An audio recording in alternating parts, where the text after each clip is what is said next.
Assalamualaikum warahmatullahi wabarakatuh. Perkenalkan, nama saya Sarah Salsabila, NPM 30621564140 dari Program Studi Pendidikan Guru Sekolah Dasar semester 7. Di sini saya akan menjelaskan tentang instrumen identifikasi anak kesulitan belajar disgrafia.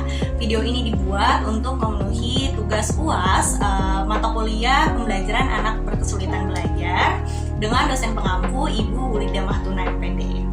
Baik, apa itu disgrafia? Jadi disgrafia itu merupakan suatu kondisi yang menyebabkan seseorang mengalami kesulitan menulis sesuai dengan tingkat usianya. Jadi misal seorang itu anak berusia 10 tahun yang seharusnya sudah bisa menulis dengan lancar, nah tetapi anak tersebut mengalami kesulitan dalam hal menulis. Nah itu dikatakan anak tersebut bisa jadi mengalami disgrafia. Baik, gejala umum dari disgrafia ini itu ditandai dengan tulisan yang tidak dapat dibaca dan juga tata letak tulisan yang tidak teratur atau tidak rapi, seperti itu. Lalu, untuk memastikan atau mendeteksi bahwa seorang anak ini mengalami disgrafia, maka diperlukanlah suatu alat bantu, yaitu berupa instrumen identifikasi berkesulitan belajar disgrafia ini. Tujuan instrumen identifikasi ini apa sih? Jadi tujuannya itu yang pertama untuk deteksi dini, di mana nanti supaya guru bisa mengetahui apakah anak tersebut memang mengalami disgrafia atau tidak. Lalu yang kedua itu membuat diagnosis secara akurat. Jadi guru bisa mendiagnosis, oh ternyata anak ini benar mengalami disgrafia atau malah justru mengalami kesulitan belajar lain yang mirip seperti diseleksia atau motorik umum, seperti itu. Jadi dengan adanya instrumen ini tujuannya itu bisa diagnosis secara akurat bahwa anak ini memang disgrafia, seperti itu. Lalu yang ketiga itu merancang program intervensi yang efektif. Jadi dengan adanya instrumen ini diharapkan bisa merancang tindak lanjutnya yang efektif seperti apa. Yang keempat itu memantau perkembangan anak. Jadi misalnya dengan tindakan intervensi tadi dipantaulah perkembangan anak dari waktu ke waktu, apakah anak tersebut ada suatu perkembangan dari tindak lanjutnya tadi. Nah, yang kelima, dengan adanya instrumen ini itu bisa memfasilitasi komunikasi antar pihak.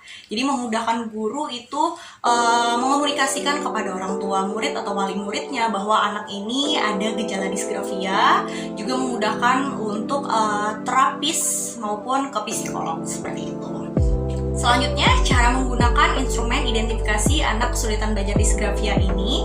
Tentunya sebelum kita menggunakan instrumen ini, guru terlebih dahulu harus mengobservasi para peserta didiknya. Jadi guru harus melihat atau mengamati peserta didiknya, apakah ada peserta didiknya yang mengalami gejala umum dari disgrafia tadi. Seperti yang saya sebutkan sebelumnya, tadi gejala umum disgrafia itu biasanya tulisan yang tidak dapat dibaca dan juga tata letak tulisan yang tidak teratur atau tidak rapi, seperti itu. Nah, bisa jadi nanti jika guru itu memiliki anak yang seperti itu, tidak sesuai dengan usianya tadi, nah barulah diberikan instrumen identifikasi ini kepada anak didiknya tadi. Nah, isi instrumennya itu apa saja sih? Nah, jadi isi instrumennya itu ada biodata peserta didik yang terdiri dari, yang pertama ada nama peserta didiknya siapa, yang kedua ada tempat tanggal lahirnya di mana dan kapan, lalu usia anak tersebut saat diidentifikasi itu pada usia berapa tahun, lalu kelas berapa pada saat itu, jenis kelaminnya apa, dan juga tanggal identifikasinya itu tanggal berapa dituliskan, seperti itu.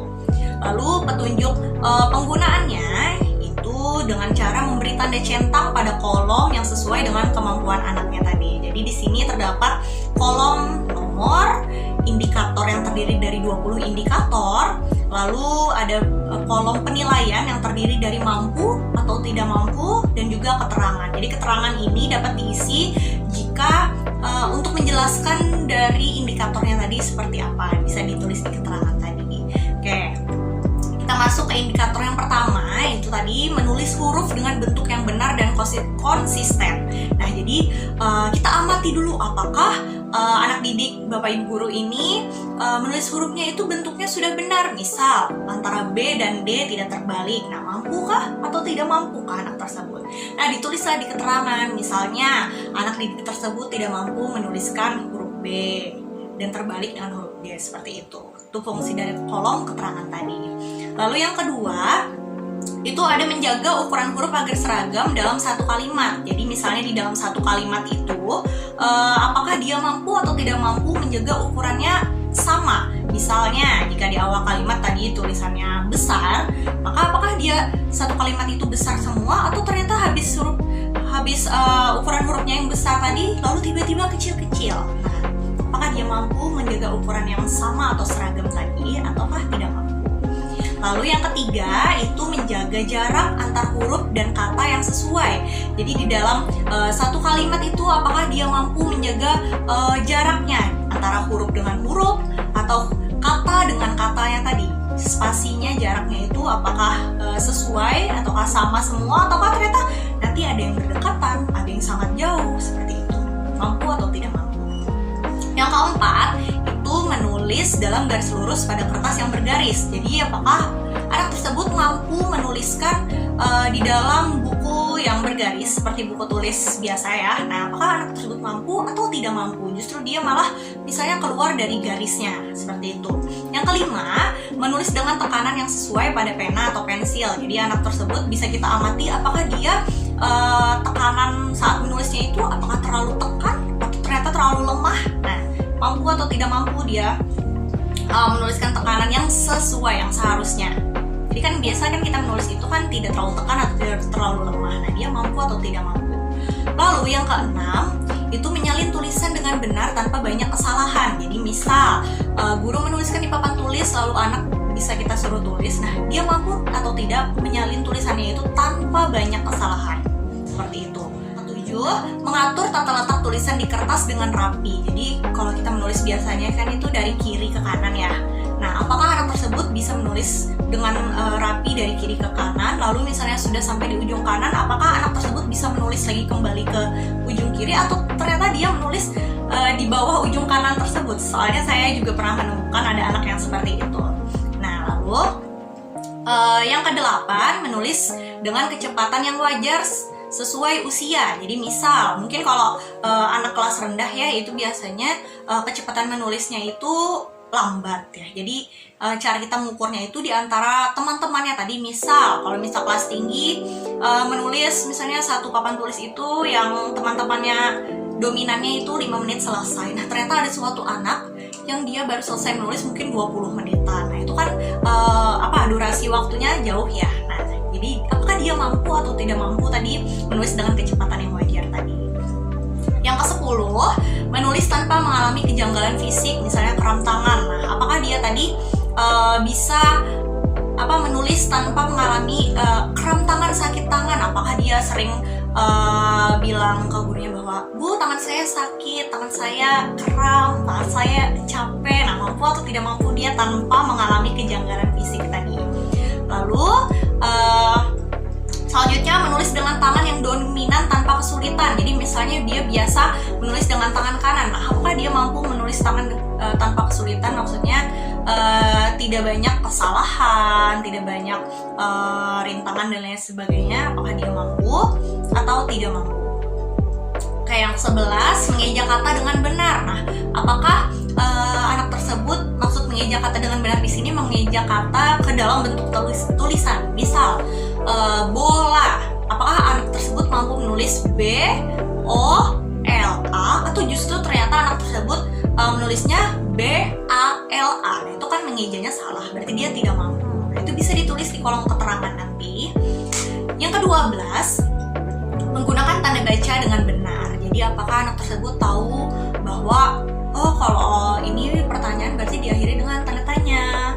Kalau ini juga pernyataan biasa itu tanda titik. Nah, apakah dia mampu atau tidak mampu?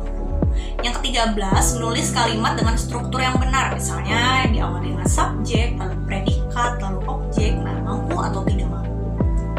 Yang ke-14, mengungkapkan ide secara tertulis dengan jelas. Jadi biasa kan kita punya suatu ide di kepala kita ya, di otak kita. Nah, apakah anak tersebut bisa mampu menuliskan ide tersebut ke dalam bentuk tertulis? Selanjutnya, yang ke-15, menulis dengan tangan kiri atau kanan tanpa kesulitan yang signifikan jika anak kidal. Jadi misalnya nih, jika anak kidal, apakah dia mampu menulis dengan tangan kiri atau kanannya dengan kesulitan tapi tidak sampai mengganggu dia tidak bisa menulis. Jadi bisa saja tetap menulis seperti itu tanpa adanya kesulitan yang signifikan.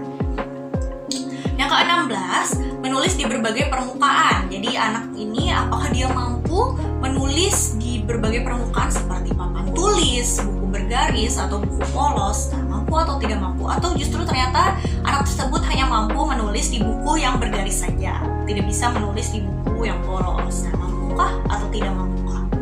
Yang ke-17, menulis dengan berbagai alat tulis. Apakah anak tersebut mampu menulis dengan pensil, pulpen, spidol, dan lain alat tulis lainnya?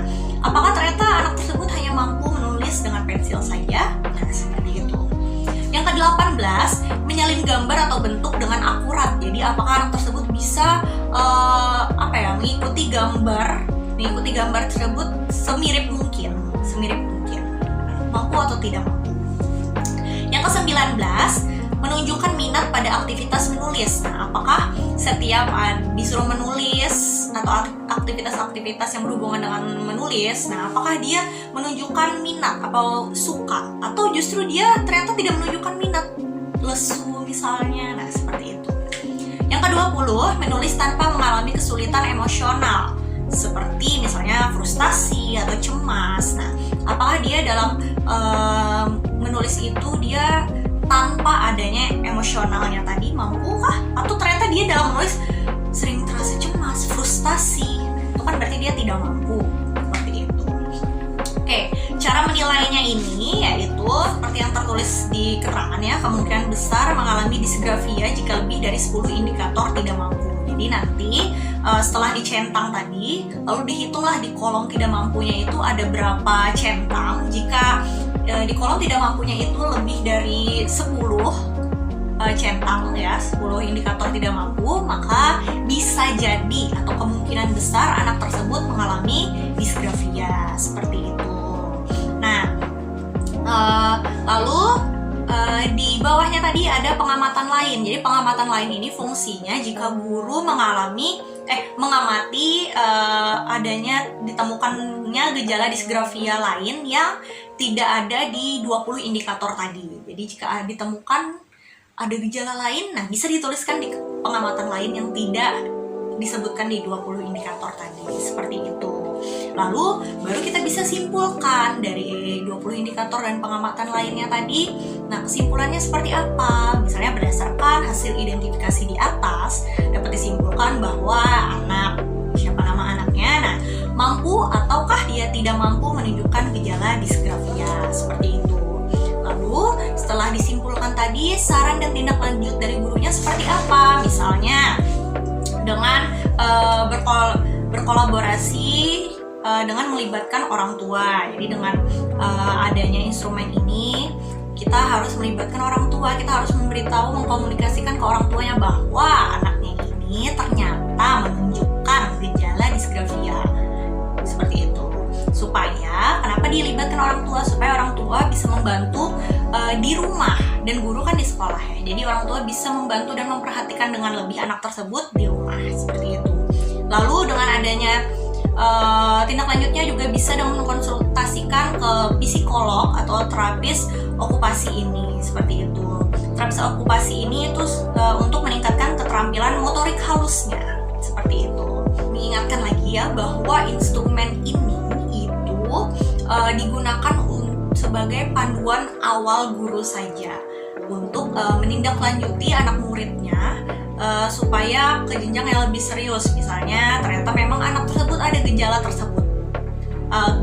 disgrafia tersebut, tapi kita tidak bisa mendiagnosis secara akurat, anak ini mengalami disgrafia. Tidak bisa seperti itu, tapi guru hanya sebagai panduan awal untuk mengkomunikasikan kepada orang tuanya, wali muridnya, bahwa ini loh anak ibu sesuai dengan identifikasi yang saya lakukan di kelas bahwa memiliki gejala ini dan bisa mungkin Bapak Ibu bawa ke psikolog, dites apakah benar mengalami disgrafia. Jika iya, kita bisa berkolaborasi antara psikolog, orang tua, dan gurunya di sekolah. Seperti itu fungsi dari instrumen ini sebenarnya. Mungkin itu saja penjelasan saya mengenai instrumen identifikasi anak kesulitan belajar disgrafia ini. Semoga video ini bisa bermanfaat untuk teman-teman semua. Oke, terima kasih banyak. Thank you for watching. Assalamualaikum warahmatullahi wabarakatuh.